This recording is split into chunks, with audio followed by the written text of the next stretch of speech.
Romeo and Juliet, Act 1, Scene 3. Enter Capulet's wife and nurse, who has cared after Juliet since she was a baby. "Nurse, where's my daughter? Call her forth to me.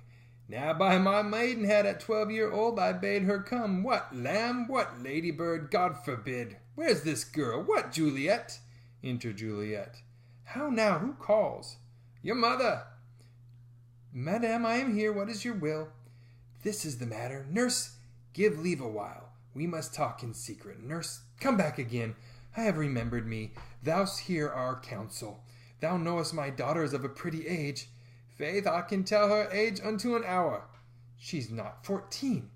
I'll lay 14 in my teeth, and yet to my teen be it spoken, I have but 4. She's not 14. How long is it now till Lammastide?" "A fortnight in odd days." "Even or odd of all days in the year. Come Lammas Eve at night, she shall be 14.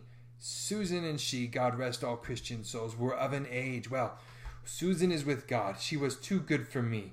But as I said, on Lammas Eve at night shall she be 14. That she shall, Mary. I remember it well. 'Tis since the earthquake, now 11 years. And she was weaned, I shall never forget it, of all the days of the year upon that day. For I had then laid wormwood to my dug, sitting in the sun under the dove-house wall. My lord and you were then at Mantua. Nay, I do bear a brain. But as I said, when it did taste the wormwood on the nipple of my dug, and felt it bitter, pretty fool, to see it touchy and fall out with the dug.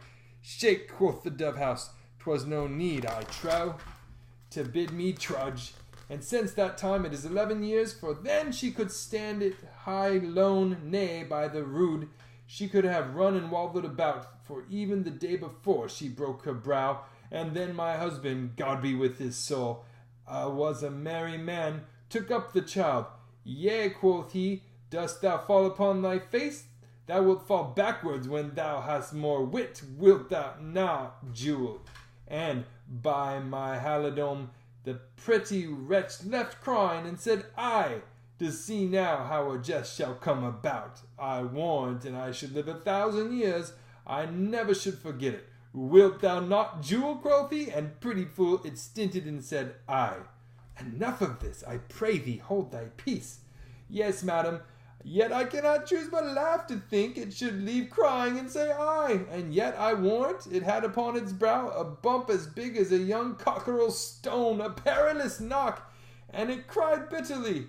Yea, quoth my husband, fallest upon thy face, thou wilt fall backwards when thou comest to age, wilt thou not, Jewel? It stinted and said aye. And stint thou too, I pray thee, nurse, I say.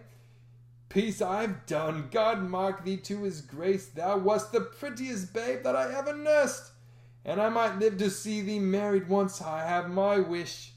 Mary, that Mary is the very theme I came to talk of. Tell me, daughter Juliet, how stands your disposition to be married? It is an honor that I dream not of. An honor? Were not I thine only nurse, I would say thou hadst sucked wisdom from thy teat. Well, think of marriage now. Younger than you here in Verona, ladies of esteem, are already made mothers. By my count, I was your mother much upon these years, that you are now a maid.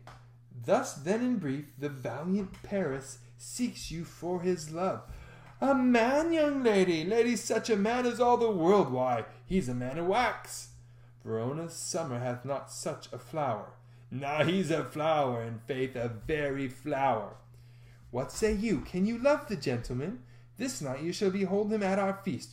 Read o'er the volume of young Paris's face, and find delight writ there with beauty's pen. Examine every married lineament, and see how one another lends content.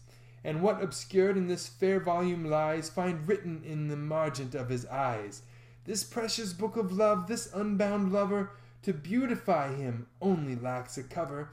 The fish lives in the sea, and 'tis much pride for fair without the fair within to hide.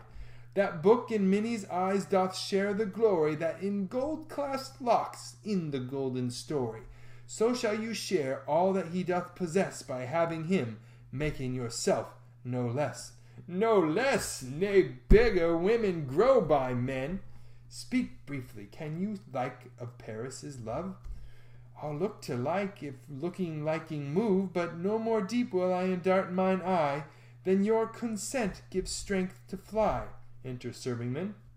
Madame, the guests are come, supper served up. You called, my young lady asked for. The nurse cursed in the pantry, and everything in extremity. I must hence to wait. I beseech you, follow straight. We follow thee, exits servantman. Juliet, the county stays. Go, girl, seek happy nights to happy days.